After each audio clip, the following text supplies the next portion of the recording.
અસલામુઅલૈકુમ। જાગ્યા કે હજી ઊંઘમાં જ છો? હજી કેટલું ઊંઘમાં રહેવું છે? જાગો જાગો। વકફ બચાવો અભિયાન। આપ જાણતા હશો કે જોઈન્ટ પાર્લામેન્ટરી કમિટી સંયુક્ત સંસદીય સમિતિ અથવા જેપીસી તરફથી વકફ સંશોધન બિલ 2024 અન્વયે અભિપ્રાયો માંગવામાં આવ્યા છે। એક જાગૃત નાગરિક તરીકે આપણી ફરજ છે કે સદર બિલમાં કરવામાં આવેલ શરિયત વિરુદ્ધના સુધારા મંજૂર ન હોવાનો પોતાનો અભિપ્રાય અચૂક પહોંચાડીએ। All India Muslim personal law board તરફથી સંયુક્ત સંસદીય સમિતિ સુધી અભિપ્રાયો પહોંચાડવાના અન્વયે ખાતરીપૂર્વક અભિપ્રાય પહોંચી રહે મુજબની સુઆયોજિત ઝુંબેશ જારી કરવામાં આવી છે।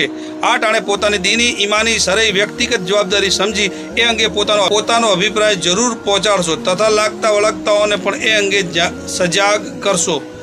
અભિપ્રાય પહોંચાડવાની સરળ રીત છે, નીચેની લિંક ખોલો અથવા QR કોડ સ્કેન કરો, પછી અંગ્રેજી અથવા હિન્દી ભાષા પસંદ કર્યા બાદ ઓપન જીમેલ પર ક્લિક કરો। તે બાદ કેવળ સેન્ડનું બટન દબાવી